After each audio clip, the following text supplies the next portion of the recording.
Natutuwa po ako dahil sa totoo lang po, this is my, I think, third time po na nandito po sa Hong Kong. And gusto ko rin pong take this opportunity to thank of you, lalo na si Bishop Johnny at si Pastora Loisa po, na when my wife was lost here in Hong Kong, kasi nandito lang po siya na mag-isa, medyo yung sense of direction niya hindi po ganun kaano, kaya gusto niya lagi akong kasama kasi inaaral ko po yung mapa kung paano, pero siya mag-isa, so medyo naano siya. And I believe that God made a divine connection po. Siya po ay pinakilala po dito sa Fishers of Men, at alam niyo po, siya po ay nangangamba po na baka matulog sa kalsada. Hindi niya alam dahil sa sobrang mahal ng pero ang Diyos tumutugon. Amen. At nagpapasalamat ako dahil naging tugon po kayo sa Kanya, at talagang tatanawin po namin itong utang na loob sa inyo dahil niligtas niyo po yung asawa ko. Okay, at kahit pa paano ay nakaano po siya dito, nakatulog po dito sa simbahan na ito na napakaganda po. Nakakatuwa po, the glory of God is really in this place. And I'm so honored and blessed na Bishop Johnny allowed me to preach the Word of God. Ay hindi po ganun kadali dahil naniniwala po ako na may mensahe po ang Diyos para sa atin po. Amen. So before I proceed to the Word of God, I just want my brother-in-law to minister to you, to sing a song na maybe very familiar po sa Pilipinas, maging sa buong mundo siguro itong kantang ito. And let this song speaks to you, lalong-lalo na po sa mga buhay po natin. Amen? So let's just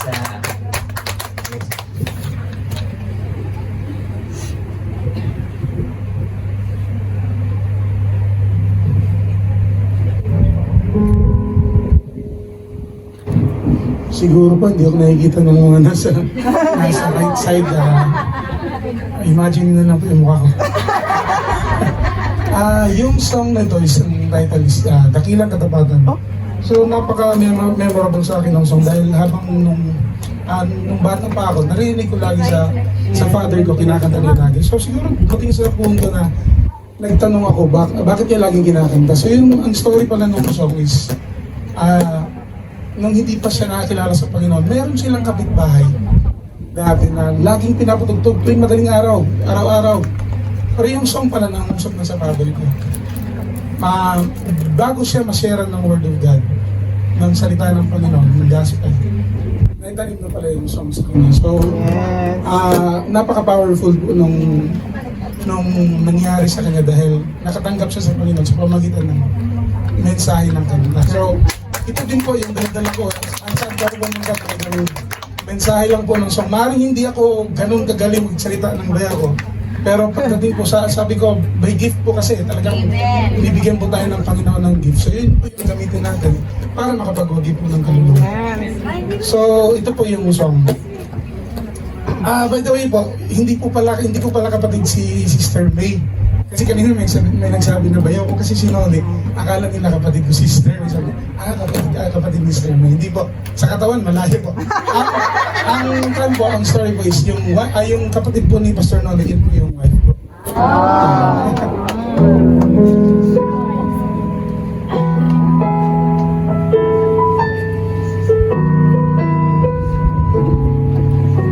Sada kaibuti na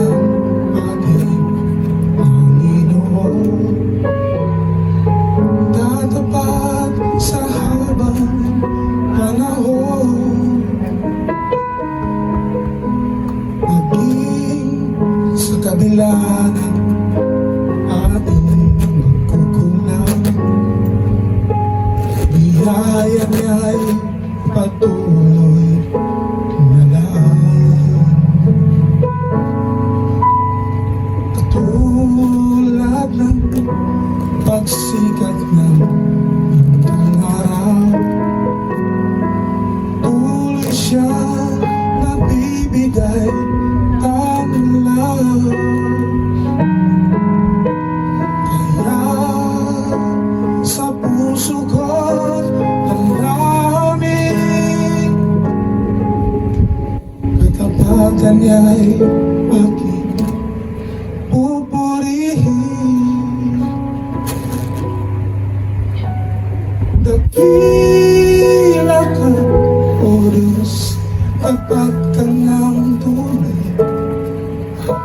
Mula pa sa ugat ng lahi. Mundo'y magunaman, maaasahan kang lagi. Maging hanggang wakas nito buhay.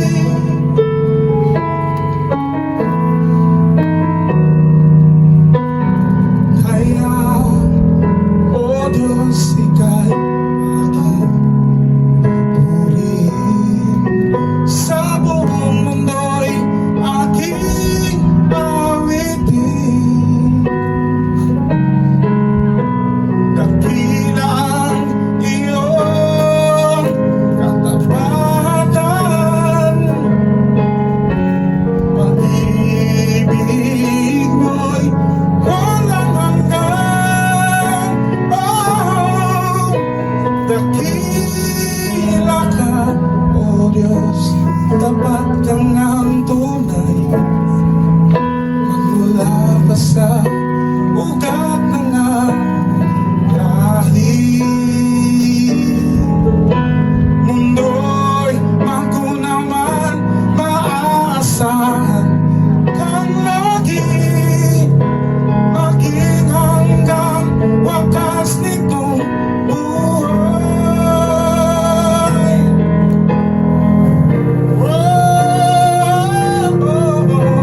Dakila ka, O Diyos, sa habang panahon. Katapatan mo'y matibay na sandigan. Sa bawat bighati, tagumpay man ay naroon. Daluyan ang pag-asa kung kailangan hinahon. Pag-ibig mo yan ay sa'kin noon hanggang ngayon. Dakila ka, O Diyos. Hallelujah. Let us all bow down and pray. Father, we thank you for you are faithful in our lives. We thank you because today, O God, you will speak into our minds, into our hearts, that will transform our hearts, O God, in our lives. Holy Spirit, we welcome your presence in this place. We lift you up in this place. Jesus, may you be seen and glorified. In Jesus' name we pray. Everyone says amen. Amen. Hallelujah. Ang katapatan po ng Diyos ay hindi po nakikita lamang sa mga mabubuting bagay. Madali kasing sabihin, tapat ang Diyos kasi nandyan yung sagot. Pero ang hirap makita yung katapatan ng Diyos kapag tayo po ay nasa gitna ng mga pagsubok. Hindi mo makita yung ganda, hindi mo makita yung pangako na totoo pa ba ang pangako ng Diyos. Minsan, may napakalaking harang sa mga mata natin. At dumadating sa punto na nag-question tayo, dumadating sa punto na totoo pa kaya ang Diyos? Tapat pa kaya ang Diyos sa kanyang salita? Alam niyo po, sinabi dun sa kanta, magpakailanman tapat po ang Diyos. Amen? And alam ko po na may gagawin ang Lord sa mga sitwasyon po ninyo. And kaya po ang title po ng message ko po ngayon is Tear Down the Walls. Kinuha ko po ito sa Joshua chapter 6 verse 1:27. Ito po ay yung story kung saan si Joshua ay niled niya ang kanyang generation to enter to the promised land. So let us open our Bibles sa Joshua chapter 6, verse 1 to 27. Sabi po dito, medyo nasa English po eh. Pero basahin po natin. Joshua chapter 6, 1:27. Now the gates of Jericho. Sabihin nyo nga po, Jericho. Jericho! Yan. Were securely barred because of the Israelites. No one went out and no one came in. So may malaking harang po. Okay? May pangako ang Diyos sa kanila, sa mga Israelites. Ito po ay pagkatapos ng leadership po ni Moises. Sabi ni Yahweh, Moises, gagamitin kita, palalayain mo ang mga Israelita. So nag-travel po sila sa disyerto for 38 years, so almost 40 years po. Ang dami po nilang complain, ang daming nangyaring hindi magaganda. Pero may pangako ang Diyos. Amen. Kahit umabot sila ng 40 years, nananatili pa rin tapat ang Diyos sa kanyang salita. Amen. Okay? Kaya lang, along the way, sa journey po nila, ay parang hindi nila makita yung pangako. Yes. So, ibig sabihin, for many years, nasanay po sila na nagmamurmur, nasanay po silang nagko-complain. Ngayon, namatay na po si Moises at si Joshua na po yung mag-lead po. Alam ng Diyos na ganun po ulit ang mangyayari sa kanila. Meron na namang magko-complain, meron na namang magsasabi ng hindi maganda. Pero alam mo, may pangako ang Diyos eh. Andun na sila mismo. At ito po ay napakalaking syudad po at meron pong walls. Noong time na yon, ang mga walls po ay ginagamit po, pangharang po yan, para sa malayo pa lang, makikita mo na, nandun ka sa tuktok ng wall na yon, makikita mo na yung kaaway. Okay, yan po yung purpose ng wall po. Pero dito po, may pangako ang Diyos, sila Joshua, nasa labas po. At ang kanilang goal po ay pasukin po yun dahil yun ang ipinangako ng Diyos sa kanila. Amen. Amen. Kaya hinahanda po. Kaya yan po yung sinasabi sa verse 1. Then verse 2, then the Lord said to Joshua, see, I have delivered Jericho into your hands along with its king and its fighting men. March around the city once with all the armed men. Do this for 6 days. Have 7 priests carry trumpets of ram's horns in the front of the ark. On the 7th day, march around the city 7 times with the priests blowing the trumpets. When you hear them, sound a long blast on the trumpets. Have the whole army give a loud shout. Then the wall of the city will collapse and the army will go up, everyone straight in. So yun ang sabi, iikot, 6 na araw, and then on the 7th day, iikot ng ilang beses, tapos magsasound ng trumpet, and then yung wall magko-collapse. Kung ikaw po nakakarinig ng ganon, parang sabihin, talaga Lord, sigaw namin, magko-collapse yung wall. Okay? Pero itong mga taong to, marami ng miracles ang nakita sa mga mata nila. Marami na. Kaya lang patuloy ang Diyos na nag-encourage kina Joshua at maging sa atin. Amen? So let's proceed. Verse 6. So Joshua son of Nun called the priests and said to them, take up the ark of the covenant of the Lord and have 7 priests carry trumpets in front of it. And he ordered the army, advance, march around the city with an armed guard going ahead of the ark of the Lord. When Joshua had spoken to the people, the 7 priests carrying the 7 trumpets before the Lord went forward, blowing their trumpets, and the ark of the Lord's covenant followed them. The armed guard marched ahead of the priests who blew the trumpets, and the rear guard followed the ark. All this time, the trumpets were sounding. Verse 10, but Joshua had commanded the army, do not give a war cry. Do not raise your voices. Do not say a word until the day I tell you to shout. Then shout. So he had the ark of the Lord carried around the city, circling it once. Then the army returned to the camp and spent the night there. Joshua got up early the next morning, and the priests took up the ark of the Lord. The 7 priests carrying the 7 trumpets went forward, marching before the ark of the Lord and blowing the trumpets. The armed men went ahead of them, and the rear guard followed the ark of the Lord, while the trumpets kept sounding. So on the second day, they marched around the city. Once returned to the camp, they did this for 6 days. Paulit-ulit yun, 6 days. Parang siguro yung buong Kowloon, ikutin mo ng gano'n. Ganun po kalaki yun. Haba po niyan. Wala naman tricycle nun. Talagang magmamarcha sila. Okay? But on the 7th day, they got up at daybreak and marched around the city 7 times in the same manner, except that on that day, they circled the city 7 times. The 7th time around, when the priest sounded the trumpet blast, Joshua commanded the army, "Shout, for the Lord has given you the city. The city and all that in it are to be devoted to the Lord. Only Rahab the prostitute and all who are with her in her house shall be spared, because she hid the spies we sent. But keep away from the devoted things, so that you will not bring about your own destructions by taking any of them. Otherwise, you will make the camp of Israel liable to destruction and bring trouble on it. All the silver and gold and the articles of bronze and iron are sacred to the Lord and must go into his treasury." When the trumpet sounded, the army shouted, and at the sound of the trumpet, when the men gave a loud shout, the wall collapsed. So everyone charged straight in, and they took the city. They devoted the city to the Lord and destroyed with the sword every living thing in it, men and women, young, old, cattle, sheep, and donkeys.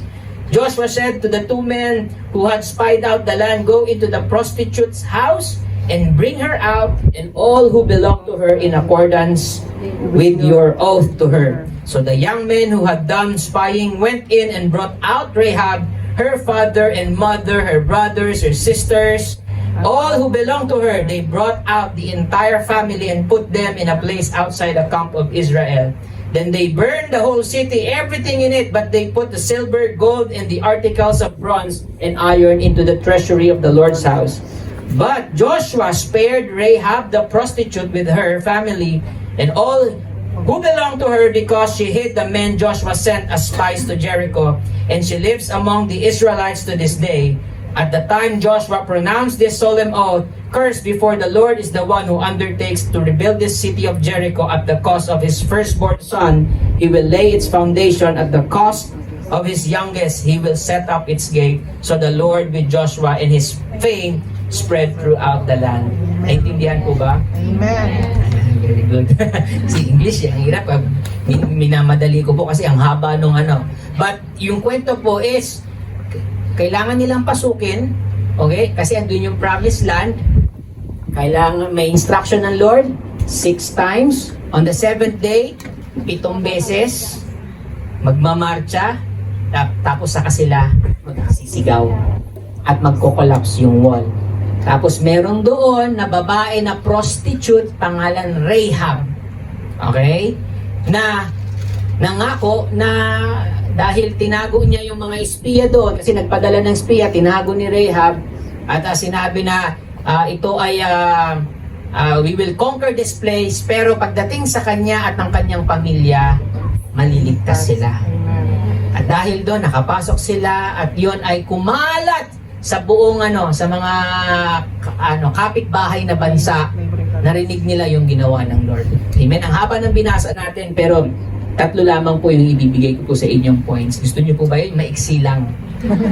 Kasi mahirap pag pag nag-preach ka ng mahaba, walang nare-retain . Minsan ang nakukuha yung joke pa . Parang bless ako, ganda ng joke ni Pastor. Hindi yun, okay? Importante dito yung spiritual na bagay na makukuha natin. Amen? Amen. Alam niyo po, may pangako ang Diyos sa inyo. Amen. Lalong-lalo na sa mga pamilya po ninyo. May pangako ang Diyos. Kaya lang, may mga nakaharang, malaki, makapal na mga walls na kailangan matibag. Hindi mo yan matitibag dahil kakailanganin mo ang kapangyarihan ng Diyos. Hindi maglalagay ang kaaway ng gate ng wall na madali kang makapasok.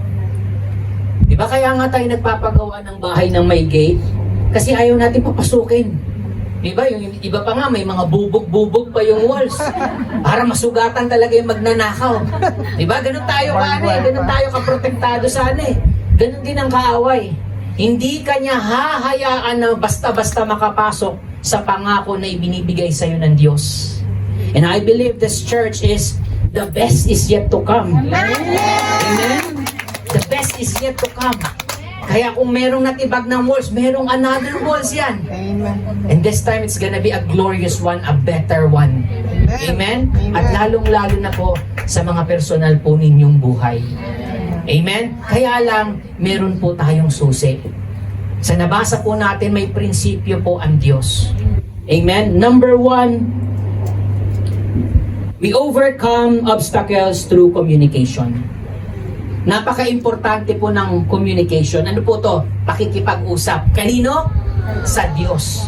First plan of action, commune with God. Whatever your obstacle, God is committed in communicating with His people and providing strength, comfort, and hope. Alam niyo po, kahit pag may sa mga gera, una po ay pinag-uusapan muna po yan. Nag-uusap ang presidente, nag-uusap ang mga general, ang mga batalyon, ang mga armies. Ganon din po sa buhay po natin. May pangako ang Diyos. Ang Diyos ang nagbigay ng pangako. So kanino ka makikipag-usap para marating mo yung pangako? Sa Diyos.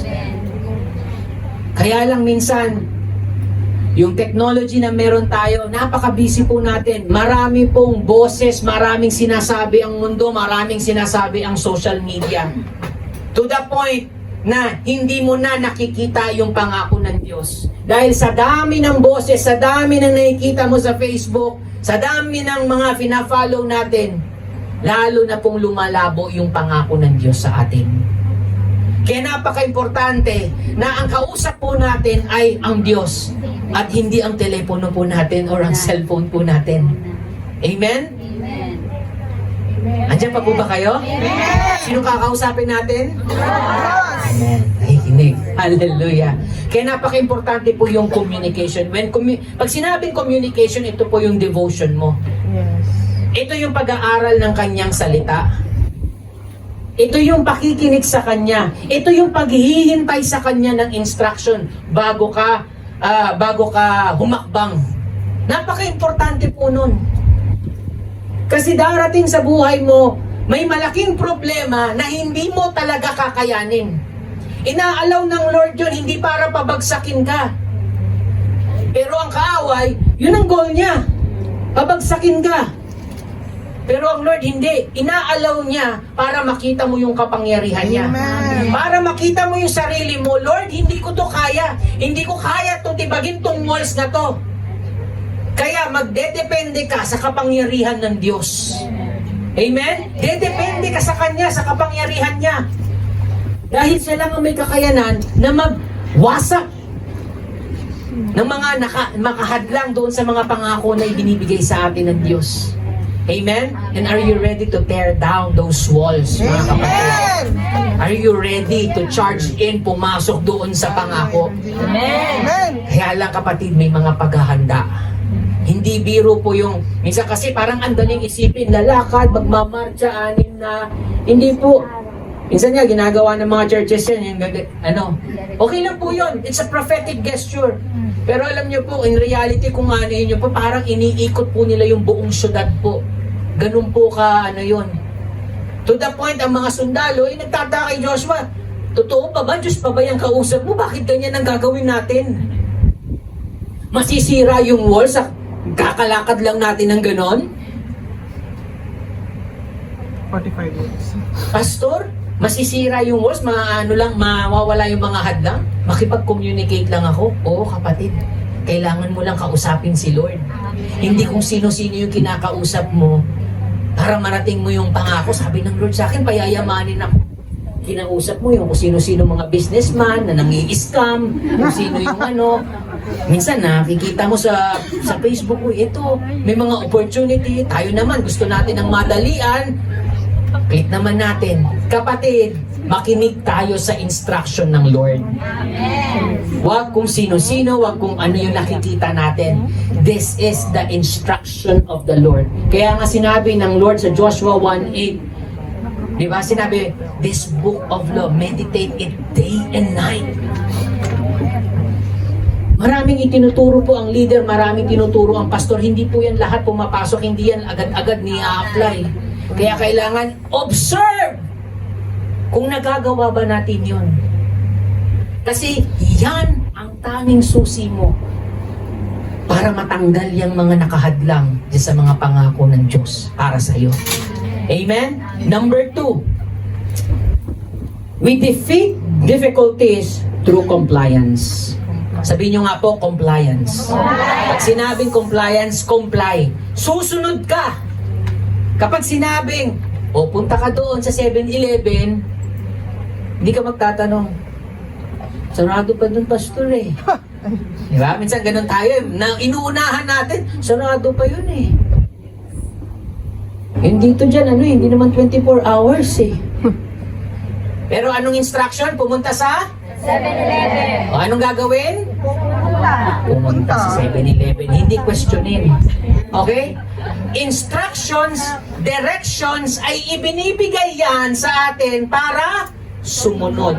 Hindi para questionin. Okay? Minsan nagka-question pa tayo, totoo pastor? Minsan challenge pa natin. Paano kung ganito? Paano kung ganito? Sina-challenge natin. Alam niyo po kung ito po ay instruction na galing sa Lord, gumagamit po siya ng authority with the pastor, with the bishop. Sila po ay pinagkatiwalaan ng vision, pinagkatiwalaan po ng instruction po. Kaya po pag sinabi ito, huwag kayong mag-alala kapatid. Minsan sila ang unang nagtatanong din sa Lord, talaga? At nire-relay lang sa atin. And the same thing na gagawin din dapat natin, sumunod po tayo at hindi questionin. Amen. Amen po ba? Amen. Compliance, obedience to God produced wonders. In the face of such great obstacles, we must comply with the plan of God. We may not completely understand the plan or its significance, follow and trust His word. God calls His people to live by faith. Not to live by faith. Pananampalatayaan mo kapatid. Ang instruction sa kanila, magmarcha sila sa 6 na araw, ikutin nila, gigising sila ulit, second day gagawin ulit nila, third day gagawin ulit nila, fourth day gagawin din ulit nila, and on the 7th day, ilang beses pa nilang gagawin yun. Nakakapagod yun kapatid. Baka maaaring sa pangalawang araw, pang-5 araw, magtanong ka na, totoo pa kaya, nakakapagod na. Alam niyo minsan kapag iniisip ko, tinatry kong magmarcha din, katulad nila. Kasi minsan pag ganun, ano kaya yung pakiramdam? Okay? Ano kaya yung pakiramdam? Alam niyo po, nakita ko parang pine-prepare sila ni Lord para mag-exercise. Amen. Bakit? Kasi lulusob sila dun eh. Magko-collapse ang wall, lulusob sila. Wala silang lakas. Kaya it's a training physically for them. Magmarcha ka, gigising ka. Nang pangalawang araw, marcha ulit. Isipin mo magkakaroon ng muscles. Tama po ba? Unay. Para silang nagpupunta sa gym. Araw-araw. Tapos on the 7th day, kaya na nila yung 7 beses na ikot. Kasi sanay na yung katawan nila. Yes. Ganun po ang pananampalataya. May muscle po yan. Kailangan natin na i-train po yung pananampalataya natin. Humakbang ka. May another challenge ka. Ulitin mo lang kapatid, manampalataya ka, mag-pray ka ulit. Pansinin mo. Isipin mo yung dati mong problema. Minsan nga tatawanan mo na lang eh. Nakayanan mo eh. Iba na yung problema mo ngayon. Paano na? Level up. Pahirap na ng pahirap. Level up. Diba? Pero anong ginagamit natin? Pananampalataya pa rin. Lumalaki ng lumalaki yung pananampalataya, yung muscle natin. Hanggang sa kaya na nating matibag yung walls. Amen. Ganun po yung kapatid. Gusto ng Diyos, yung pananampalataya mo lumaki ng lumaki para akma doon sa pangako na matatanggap mo. Amen. Kasi hindi pwedeng mahina ang mga tuhod mo, mahina ang mga paa mo pagpasok mo sa pangako ng Diyos. Andyan yung kayamanan, yung pagpapala na ibibigay sa'yo. Hindi ready. Kasi ang hina ng faith mo. Kailangan po may prosesong ginagawa ang Diyos po sa buhay natin. At kailangan mag-comply tayo doon. Makasunod po tayo doon. Amen? Amen. Kaya minsan, wag ka pong magtaka kung yung problema mo ngayon. Okay, anong ngayon? Anong araw? Sabado. Sabado. Isip ko kasi linggo, pag nagpe-preach, parang linggo, wala po kami Saturday service eh. Okay, yung problema mo, sino dito may problema? At ngayon ay Yung walang problema. Sabado. Believe me kapatid, problema mo yan bukas. Pagdating ng Lunes, sigurado ako, problema mo pa yan ulit. Pagdating ng Martes, problema mo na naman ulit. May nabago sa problema? Wala. Wala. Ganun din sila Joshua. Unang araw, andyan yung problema nila, yung walls, naglalakad lang. Pangalawang araw, nandyan pa rin. Pangatlong araw, nandyan pa rin yung problema. Hanggang pang-pitong araw, nandyan pa rin. God is testing us. God wants us to walk in His process. Kailangan may proseso po. Hindi pwedeng papasok ka na lang doon. Pagtatawanan ka pa ng kaaway, baka sipating ka lang. Iyak ka na, hindi ko na kaya yung problema. Iyak ka na lang. Worst pa is, ayoko na dyan. Alis na ako sa church. Nakakapagod yung ginagawa nila. Bible study na naman. Ganun na naman yung problema ko, hindi naman nasusolusyonan. Bible study na naman bukas. Manalangin na naman. Ganun ulit. Mananalangin na naman. Pray na naman. Eh, hindi sinasagot yung panalangin. Yung problema ko, wala pa rin solusyon. Na-burnout siya. Pero hindi ka titigilan ng leader mo at ng pastor. Manalangin tayo, pray tayo. Kahit alam ng pastor mo na ang problema mo, hindi ka dyan tatantanan. Bukas problema mo ulit yan. Ay tinuturo ang Diyos. Gusto niya makita yung puso mo. Nagpapakumbaba ka ba? Sumusunod ka ba sa Kanya? Kasi yun po ang mga susi. Kung kinatatamaran po natin yan at marami tayong mga excuses po, mahihirapan po tayo. Kaya sinasanay po yung pananampalataya natin. Hinahayaan ng Diyos na mangyari yan. Yung mga walls na yan, nandiyan yan. Para makita mo na hindi mo talaga kaya. Para araw-araw magde-devotion ka, araw-araw mananalangin ka, araw-araw sasaliksikin mo yung salita ng Diyos hanggang sa makita mo ito sa katawan mo. Masalamin mo na yung salita ng Diyos nasa katawan mo na, ginagawa mo na. At kapag nakita ng Diyos, handa ang puso mo, physically, mentally, emotionally, handa ka. Walang sayang na pagpapala. Lahat yan magagatos mo. Amen? Amen. So ano yung una? Communication. Communication with God, commune with God. Pangalawa? Obey. Kaya ito po minsan ang nag-ano sa atin, itong bibig po natin. Yan ang problema ng mga Israelites eh.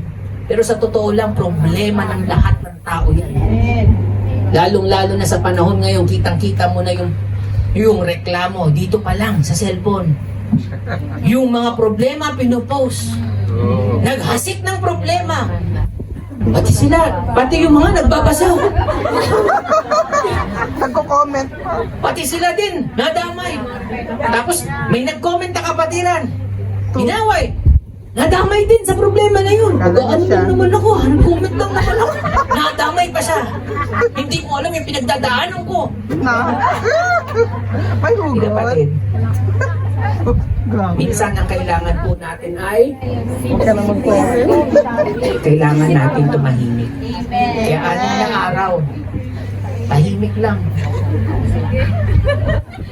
Minsan hindi kailangan din tumahimik, kailangan mo mag-fast. Pass. You have to fast in social media, in eating. Kasi yan po ang Ibig sabihin ng pagsasilent po ng mga bagay. Nilalayo mo ang sarili mo sa mundo, sa opinyon ng mundo. Dahil ang mundo po, dadayain ka talaga niyan, gagawa ng paraan para hindi ka makapasok sa pangako ng Diyos sa iyo. Dadayain ka niyan. Kasi alam niya kapag nakuha mo yung pangako ng Diyos, pamilya mo ay pagpapalain din, hindi lang ikaw. Ililigtas ng Diyos kahit yung mga kamag-anak mong unbeliever, pamilya mong hindi pa nakakilala sa Diyos, katulad ni Rahab. Meron at merong maniniwala sa iyo dahil nananampalataya ka at maliligtas sila. Maaring imposible. Because the greatest miracle ay hindi po yung mga walls na nag-collapse, kundi yung puso na nagbago, lumambot para sa Diyos. Yan po ang napaka-imposible. Kaya lang kapatid, ang susi ay nasa kamay mo, yung pananampalataya mo. You communicate with God and you comply. Make sure na kapag nakarinig ka sa Panginoon, yes Lord, may nagsabi siya ng salita, sunod ka kagad. Amen po ba? Amen. Huwag yung questionin po. And then the last one, impossibilities become possibilities through confidence. Yung mga imposible po ay nagiging posible. Amen? Amen. Sa kakabasa mo ng salita ng Diyos at tinitignan mo yung mga magagandang ginawa ng Diyos sa'yo, kung paano naging tapat ang Diyos through the years. Alam mo po, ang Diyos, hindi lang siya tapat nung mga nakaraan mo eh. Tapat siya maging ngayon at magpakailanman. Yung sitwasyon mo, yung problema mo, nagbabago yan. Patindi ng patindi. Pero ito yung confidence na meron tayo eh. Ang Diyos kailanman hindi nagbabago. Amen. Yung Diyos ni Abraham, Diyos ni Isaac, Diyos ni Joshua, ni Jacob. Kung gumawa ng milagro ang Diyos sa mga buhay nila, kaya rin gawin ng Diyos sa buhay mo. Amen. Ibibigay niya yung pangako. Gustong-gusto niyang ibigay yung pangako sa'yo. Kaya dapat gustuhin din natin, kapatid. Gustuhin natin na makipag-usap. Gustuhin natin dapat na sumunod sa Diyos. Amen? Ang gagawin lang natin, gawin natin yung mga posible na kaya nating gawin at ang Diyos ang bahala sa imposible. Amen. Amen? God can make the impossible possible. The walls were not the problem. They never are. But God has the power to do as He chooses. But His desires that we act in obedient faith. When we do, He takes care of the walls. Amen. Yung problema mong hindi mo kaya, tigilan mo na sa kakaisip. Mai-stress ka lang. Amen. Tunay. At baka sabihin, hoy, may practice tayo. Teka lang, stress ako. Yung muna mag-practice dyan sa church. May problema ako. Sige, sis. Ito po ang sekreto po namin, mag-asawa. Kapag may mga matitindi po kaming problema, the reason kung bakit binibigyan ka ng problema ng kaaway is para ikaw ay ma-stress, manghina, so that you cannot serve God. Nagwawag yung kaaway kapag nakikita ka niyang nanghihina ka, na-stress ka. Kaya ugaliin po natin, kapag may mga ganong problema po tayo, mas lalo kang mag-serve sa Lord. Yun po ang sekreto, mas lalo kang kasi wala ka na nga magawa eh. Wala ka namang solusyon. Hindi mo na nga alam yung problema. Gawin mo yung alam mong gawin. Ano yun? Maglingkod sa Lord. Yun ang kaya mong gawin. Yun yung posible. Hindi ka naman sinabi, kaya mo yan, anuhin mo na, itulak mo lang yung walls, mga ano na. Hindi! Si Lord ang bahala doon. Ikaw magmarcha ka lang. Huwag mong hawakan yung problema mo. Si Lord ang may hawak niyan. Hindi yan babagsak sa kamay mo. Ang Lord ang magpapabagsak niyan. Kaya ang gawin mo, yung kaya mong gawin. Kung ikaw ay tinawag na mag-usher, kung ano man yung ministry, serve the Lord! Amen. Yan ang susi mo, kapatid. Manatili ka po sa gawain ng Diyos. Manatili ka sa Diyos. Amen? Amen. And as I end po, iksi lang, no? Sanay po ba kayo ng ganito ka iksi lang? Hindi po? Sakto lang. Jeremiah 7:23. But this is what I commanded them, saying, obey my voice, and I will be your God, and you will be my people, and you will walk in all the way which I command you, that it may be well with you. Alam niyo po ang buong Bible, puro ano po ito eh. Ito yung mga words na madami. Obey. Trust. Yan, dalawang word po yan. Napakadami po sa Old Testament. Kasi gustong ipakita ng Diyos na siya ay Diyos. At ang gagawin mo lang ay sumunod ka. Paano yun, Pastor? Eh di para kaming robot? Hindi, manampalataya ka. Amen? Tear down your walls by obeying God's call. Tinatawag ka ng Diyos, kapatid. Gusto ng Diyos na kausapin ka sa devotion. May gusto siyang instruction na ibigay sa'yo. Kaya lang lagi kang busy sa problema mo. Minsan yung trabaho mo, dadagdagan mo pa to the point na wala ka ng oras sa Diyos. Kasi iniisip mo, sabi ng Lord, pagyayamanin niya ako, may ano, kaya naman ikaw, nag-isip ka ng maraming negosyo. To the point, hindi ka na nakakapagsimba. Ganun po ang problema ng maraming Pilipino eh. Gamit pandulo sa... May pangako ang Diyos, pero yung proseso, iba. Gusto natin yung pangako, pero yung proseso ayaw natin. Gusto natin may sarili tayong kaparaanan para mangyari yung pangako na yun. Ay, hindi na yun pangako ng Diyos. Pangako mo, suportahan mo na lang yung sarili mo kung ganun. Gumagawa ka ng sarili mong kaparaanan. Hindi po, kapatid. Ang Diyos ang nangako, siya ang magbibigay, sa Kanya ka magtanong, sa Kanya ka sumunod. Amen? And I believe that this church will step into a greater heights pag ang walls po ay na-collapse. Isa lang po ang susi, magkaisa po tayo lahat dito. Amen? Magkaisa po tayo dito. Lagi safe. Huwag daw lagi din. Okay?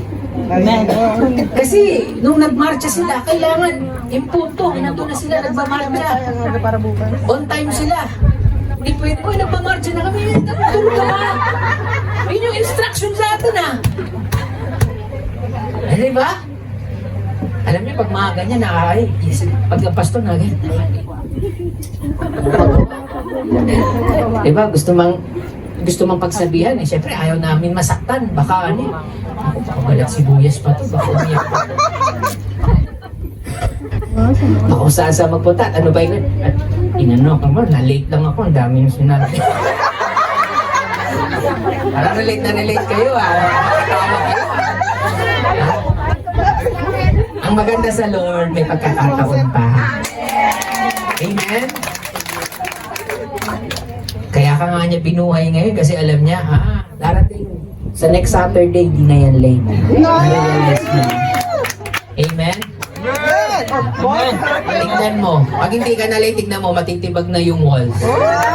Yung pinapanalangin mo pagkatagal-tagal na, yun lang pala solusyon, hindi ako mali. Oo, kapatid. Minsan ganun lang yung instruction, napakasimple. Yun nga lang, simple nga lang instruction, maglakad, pero hindi nila talaga makita. Kasi ang pananampalataya po, it's really out of this world yung reasoning po niyan. Isipin mo, sisigaw ka lang, masisira na. Hirap maintindihan. Ang hirap po nun. Kanina nga po sa intercession po, believe ako si sister kanina din nagsalita. Tuloy-tuloy yung salita niya. Talagang gift niya. Sabi ko, pag ito siguro sumigaw, sira ang walls. Kasi po talagang binupupo po talaga sa panalangin. As much as possible po, hindi porket sila po sa intercession ministry po, ay may ministry. Alam niyo po ba, ang intercession, hindi po yan ministry. Yan po ay para sa lahat. Hindi, kasi minsan nade-departmentalize yung isang departamento lang. Pero actually po, yan po ay role nating lahat. Amen? Kasi yan natin binubuno lahat sa pananampalataya eh. Yung gano'n, nagpe-pray lang yun, dala-dala nila yung Ark of Covenant. Yung Ark of Covenant, ano po yung simbolo po ng presensya ng Diyos, dala-dala. Na doon pa lang, habang sila ay naglalakad, alam nila na ang kasama nila ang Diyos at sagot sila ni Lord. Ganun din, kapatid. Kaya araw-araw sasamahan ka ng Diyos.